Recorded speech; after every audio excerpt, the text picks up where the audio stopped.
13 years old, soaking wet, standing in front of a motorcycle club at dawn. Most kids her age are worried about homework. Malena? She's running from a predator the law can't seem to stop. One question, her last chance to vanish before he finds her again. The sun wasn't fully up yet when Malena pushed through the chain-link gate of the Black Hollow Riders lot. Her sneakers made wet, squelching sounds with every step. She'd cut through Miller's Creek to avoid the main roads, wading through water that came up to her shins. The black hoodie clung to her shoulders, heavy with moisture and the weight of everything she was carrying that couldn't fit in a backpack. Inside the clubhouse, Connor was the first to notice her through the window. He'd been up since 4, couldn't sleep, nursing coffee that had gone cold an hour ago. He watched this kid because that's what she was, just a kid, standing in the gravel lot like she'd materialized out of the fog itself. She didn't look lost. Her posture held the kind of resolve that comes from running out of choices. "We got company," Connor called back into the main room. Knox emerged from the kitchen, dish towel over his shoulder, followed by Eliza who'd stayed over after a double shift at the hospital. They stepped outside together, and that's when they saw her up close. Bruises on her wrists, barely visible under the sleeves she kept tugging down. Dark circles under her eyes that spoke of nights without sleep. Her expression carried something beyond fear or tears, absolute certainty about what she needed to say. "Can you take me somewhere he doesn't know?" The words came out steady, practiced, like she'd been rehearsing them for miles. Eliza moved first. She had that instinct honed from years of seeing trauma walk through emergency room doors. She didn't bombard Malena with questions, didn't demand explanations. She just touched the girl's shoulder gently and said, "Come inside. You're freezing." The clubhouse was warm, smelling of coffee and motor oil and old leather. Eliza wrapped a blanket around Malena's shoulders and guided her to a worn couch near the wood stove. Knox disappeared and returned with hot chocolate, the good kind with real marshmallows floating on top. Malena held the mug but didn't drink, just let the heat seep into her palms. "Who's he?" Knox asked, settling into a chair across from her. His voice was surprisingly gentle for a man covered in tattoos and scars. Malena stared into the mug. "My mom's ex-boyfriend, Derek." The story came out in pieces, fragments she'd been holding in her chest for months. Her mother, Mary, had met Derek at a friend's barbecue last summer. It seemed normal at first. Bought groceries, fixed things around the apartment, made Mary laugh. But normal didn't last. The yelling started within weeks. Then the holes punched in walls. Then the night Mary showed up at Malena's school with a split lip and hollow excuses. Mary had tried to leave. She really had. But Derek had this way of finding her, of making promises, of convincing her that this time would be different. And Mary, still battling her own demons, 3 years of cycling through rehab and relapse, kept believing him. Until the night Derek's anger shifted. Until he looked at Malena the wrong way. Until Mary realized her daughter wasn't safe anymore. "Mom checked herself back into treatment 6 months ago," Malena said, her voice barely above a whisper. "Long-term this time, 3 hours away. She thought if we were apart, if she got clean and he couldn't find me, we'd both be safe. She put me in emergency foster care with the Hendersons. They're nice people. They tried." Eliza leaned forward. "What happened 2 nights ago?" Malena's grip tightened on the mug. "I woke up and he was standing at the foot of my bed, just standing there watching me. I screamed. Mr. Henderson came running. Derek jumped out the window and was gone before anyone could grab him. Police showed up 20 minutes later. Took a report. Said they'd increase patrols." She finally looked up, meeting Eliza's eyes. "But he's done this before. He always gets away. And I'm tired of waiting for him to come back." Connor, who'd been standing silently by the door, spoke up. "How'd you know to come here?" "I didn't really. I've seen you guys around town. At the diner, at the gas station. People talk about the riders like you're dangerous, but I've also heard stories. About the family you helped last winter when their house burned down. About the kid you pulled out of that bad situation over on 7th Street. I figured if anyone would understand, it'd be you." Knox exchanged a look with Eliza. She nodded almost imperceptibly. All right, Knox said, standing up. Here's what's going to happen. You're going to finish that chocolate and get some rest. We're going to make some calls. And Malena, he waited until she met his eyes. You're safe here. Whatever happens next, we've got you. Malena's shoulders dropped an inch, the tension she'd carried for miles finally loosening its grip. Not relaxed, but something close to relief flickered across her face. Eliza pulled out her phone and stepped into the hallway. Within minutes, the clubhouse came alive with purpose. Connor stepped outside to smoke, watching the empty road. He'd been that kid once. Different circumstances, same desperation. The memory tasted like rust in his mouth. By 9 a.m., the Black Hollow Riders Clubhouse had transformed into something between a command center and a sanctuary. Ferris arrived first, still in his work boots from the construction site, bringing with him a duffel bag full of paper maps, the kind truck drivers used before GPS made everything traceable. He spread them across the scarred wooden table in the main room, marking routes with a red pen. Digital leaves footprints, he muttered, more to himself than anyone else. Paper burns clean. Knox was already on his second round of phone calls, pacing near the window with his cell pressed to his ear. He'd reached out to Matt, an old army buddy who now ran a security consulting firm out of Tennessee. Then came a call to Diane, who worked victim services in the next county over. Each conversation was brief, coded, efficient. Questions stayed practical. What did Knox need, when, and where? Malena had finally fallen asleep on the couch, the blanket pulled up to her chin. Eliza watched the girl's breathing, steady, deep, the kind that only comes after your body finally stops running on pure adrenaline.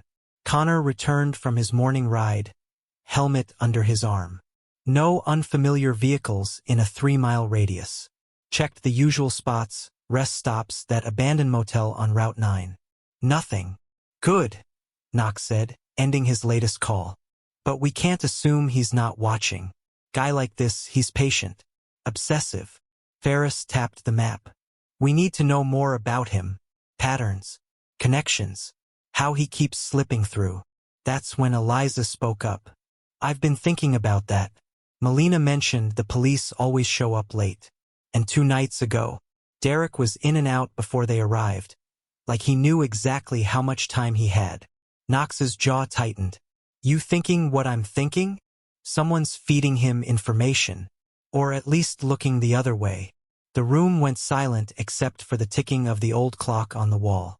Finally, Ferris pulled out his phone. I know a guy, Rafe, used to ride with us before he got his PI license. If anyone can dig up dirt without raising flags, it's him. While Ferris made the call, Knox sat down next to the maps and started sketching out routes with Eliza. We need 3 exit strategies. 1 real, 2 decoys. Split their attention if anyone's tracking. East takes us toward the interstate.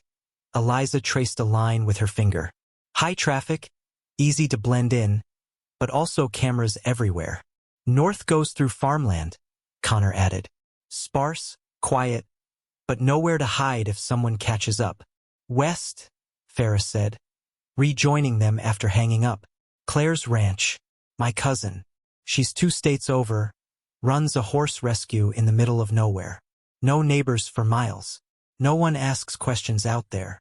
Knox nodded. West is the real route. East and north are theater. At 11, Malena stirred awake. She sat up slowly, disoriented, then remembered where she was. Eliza brought her toast and orange juice. Simple, easy on a nervous stomach. How are you feeling? Eliza asked. Like I slept for the first time in weeks. Malena picked at the toast. What happens now? Eliza pulled up a chair. Now we need to ask you some hard questions. Things that might help us understand how Derek keeps finding you. Malena nodded, bracing herself. Does Derek have friends in law enforcement? Anyone who might give him information? I don't know about friends, but... Malena hesitated. Mom mentioned once that his cousin works as a dispatcher. County over from here, I think. She said it bothered her. How Derek always seemed to know when she'd called the police. Knox's jaw clenched.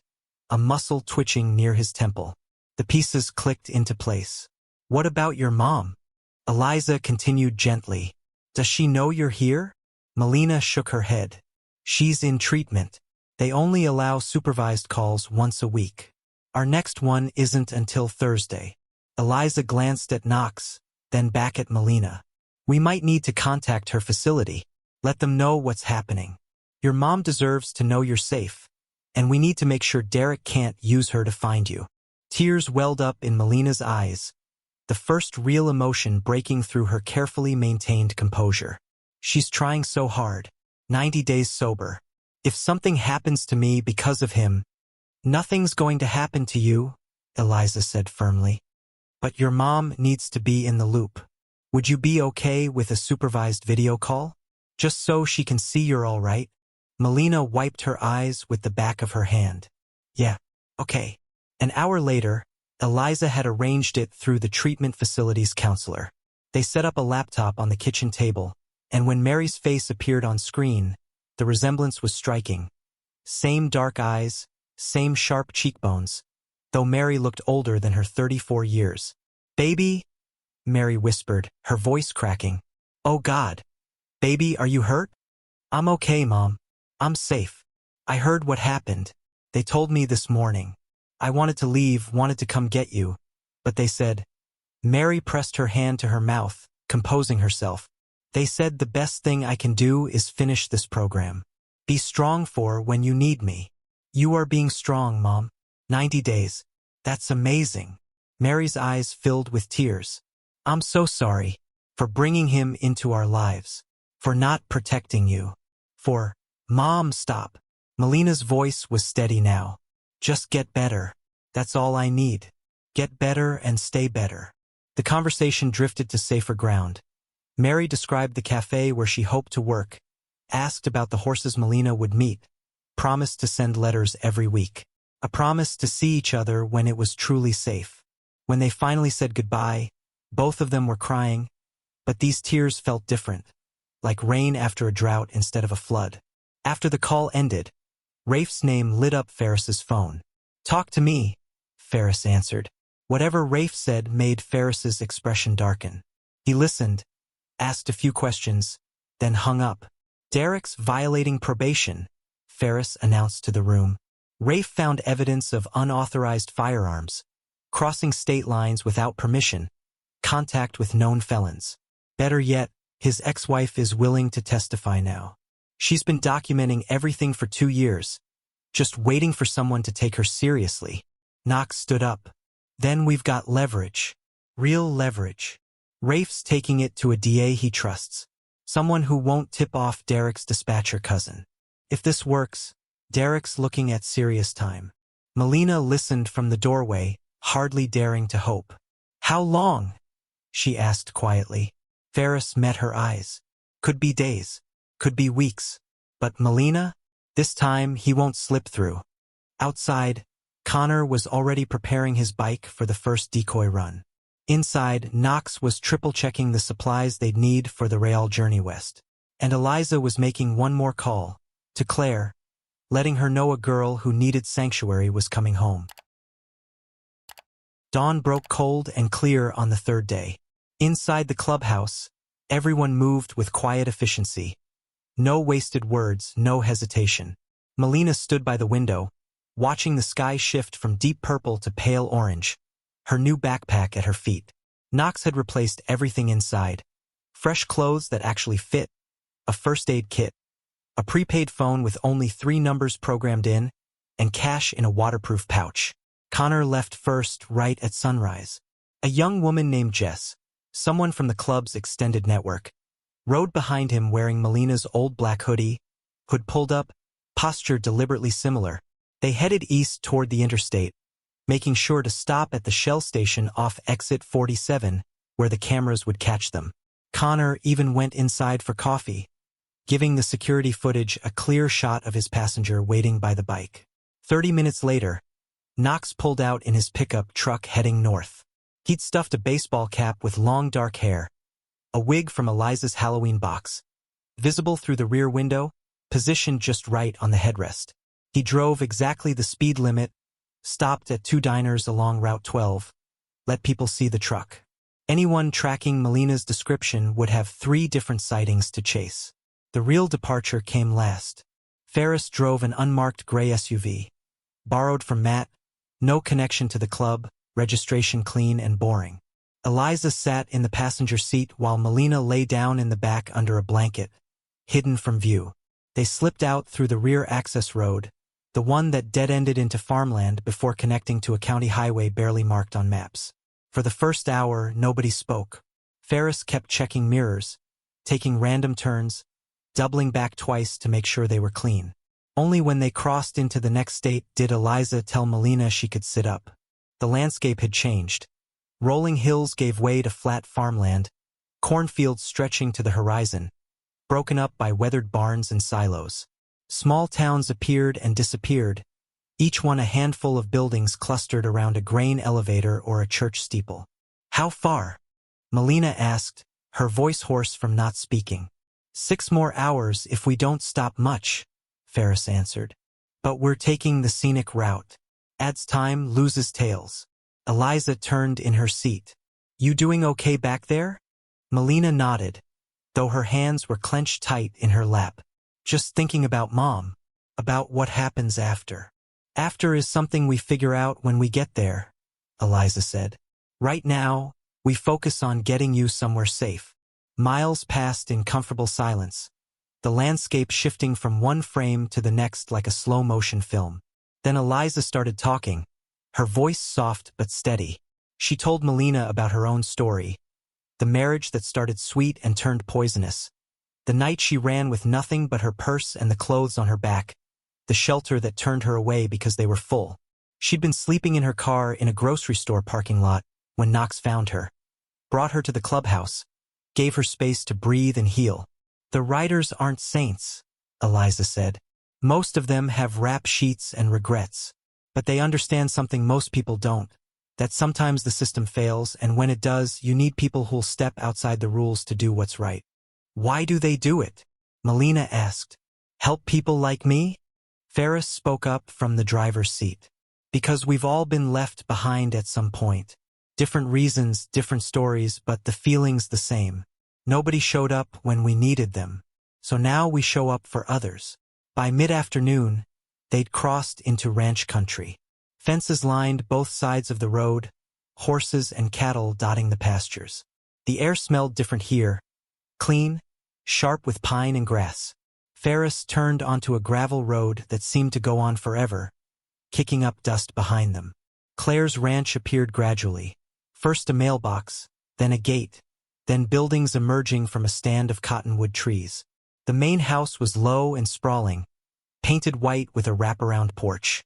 Behind it stood a massive barn, several smaller outbuildings, and a series of paddocks where horses grazed in the late afternoon sun.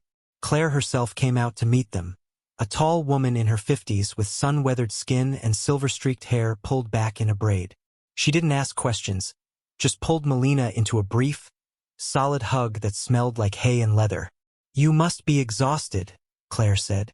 "Let's get you settled." She led Malena to a small room in the house. Simple but clean, with a bed covered in a patchwork quilt, a window overlooking the hills, and most importantly, a lock on the door that only worked from the inside. Claire handed Malena the key. "This is yours. Nobody comes in without permission. Not even me." That night, Malena ate dinner with Claire, Eliza, and Ferris. Pot roast and vegetables from the garden. Nothing fancy but filling. Afterward, she stood on the porch watching the sun set over the hills, painting everything gold and crimson. Somewhere far behind her, Connor and Knox were leading false trails into dead ends. Somewhere even farther, Rafe was building a case that might finally put Derek away. But here, in this quiet corner of nowhere, Malena felt something she hadn't felt in months. The possibility that tomorrow might be different. That maybe she could stop running and start living. She went to bed early, locked the door, and, since the night Derek stood at the foot of her bed, she finally slept without nightmares. The first week passed in a strange sort of limbo. Malena woke each morning to the sound of horses nickering in the pasture and Claire's boots on the porch steps. The routine was simple. Breakfast at 7, chores by 8, afternoons spent helping with the rescue horses. Claire didn't push conversation, just showed Malena what needed doing. Mucking stalls, checking water troughs, measuring feed. The work was physical and mindless in the best way, leaving no room for the thoughts that used to keep her awake. On day 9, Claire took Malena into town to enroll her in school. The building was small, probably a third the size of her old one, with a single hallway and classrooms that smelled like chalk and old wood. The principal, Mrs. Ortega, asked minimal questions when Claire presented the paperwork. Malena Henderson had become Malena Torres for now, just until things settled. A fresh start with a temporary name. The other students were curious but not cruel. A girl named Sophie shared her lunch that first day, asking about where Malena came from but accepting vague answers without pushing. By the end of week 2, Malena had found her rhythm. Sit in the back, do the work, don't draw attention. She wouldn't call it friendship yet, but the edges of loneliness had started to blur. The horses became her real companions. Claire ran a rescue operation for animals seized from neglect and abuse cases. She introduced her to the residents. Dancer, the bay mare whose ribs still pressed against her coat despite months of careful feeding. Ghost, who'd learned that hands could hit before they could comfort. Peanut, the shaggy survivor of a thunderstorm, still wary of ropes near his neck. They remember everything, Claire told Malena one afternoon as they brushed Dancer's coat. But they also learn that not every hand hurts. Not every voice yells. It takes time, but they figure it out. Malena ran the brush in long, gentle strokes. Do they ever stop being scared? They learn when to be scared and when to trust, Claire said, running her hand along Dancer's neck. Sounds simple, but it's the hardest thing to relearn. You don't erase what happened. You just learn to live around it. 3 weeks in, Eliza called. Malena's hands shook as she answered. He's arrested, Eliza said, her voice carrying relief and something harder underneath. Rafe got everything to the DA. Derek's ex-wife testified. They found the guns, proved he crossed state lines, documented every probation violation. He's looking at 5 years minimum, no bail. Malena sat down hard on the porch steps. 5 years. It's not forever, but it's time. Time for you to grow up, for your mom to get stronger, for things to change. And Malena? His cousin got suspended pending investigation. The whole department's under scrutiny now. He won't have inside help anymore. After they hung up, Malena walked out to the far pasture where the horses grazed in the afternoon light. She didn't cry or celebrate. She just stood there, letting the news settle into her bones. Derek was locked up. She could breathe. Mary finished her program 2 weeks later and transitioned into outpatient care. The visits started small, supervised video calls, then a single in-person meeting at a neutral location with a counselor present. Mary looked different. The fog had lifted from her eyes, replaced by something Malena barely remembered. Her mother, actually present. She'd found work at a diner, morning shifts that got her up early and kept her busy. The apartment above the hardware store was small but hers. Meetings happened 3 times a week, sometimes more when she needed them. I'm not asking you to come back yet, Mary said during their 3rd visit, reaching across the table to hold Malena's hand. I know I need to prove this is real, but I'm fighting for us, baby, every single day. I know, Mom. And Malena meant it. Autumn came quietly. Malena had been at the ranch long enough to notice the shift. Cooler mornings, earlier sunsets. Claire's cooking had filled out the hollow spaces in Malena's cheeks. Color returned to her face. In class, her hands started going up more often. She even agreed to go to a football game with Sophie. One Saturday morning, she helped Claire bring in a new rescue. A young mare named Willow who'd been confiscated from a hoarding situation. Willow was terrified, wild-eyed, refusing to be touched.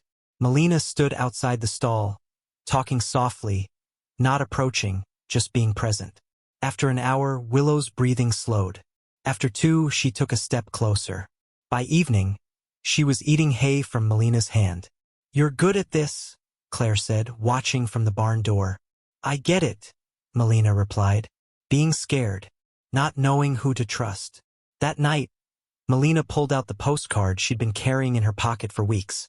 It showed the ranch at sunset, hills rolling into purple distance. She wrote 4 words in careful handwriting. "I'm warm now. Thank you." She addressed it to the Black Hollow Riders, no return address, and mailed it the next day. Back at the clubhouse, when Knox pulled that postcard off the bulletin board and read it aloud, the room went quiet. Eliza smiled, Connor nodded, and Ferris raised his coffee mug in silent toast. They'd done it. They'd saved this one. Malena's old black hoodie still hung on the hook by the door, a reminder and a promise. They'd be ready when the next person showed up at dawn with nowhere else to go. Because that's what they did. They showed up. They always had. Not every hero wears a badge. Sometimes they wear leather and ride Harleys. Malena found her people when the world gave up on her. What would you have done in her place? Drop your thoughts below. And if this story moved you, share it with someone who needs to hear it. Subscribe to Embrace the Journey for more stories about resilience, courage, and the people who refuse to look away. See you in our next video.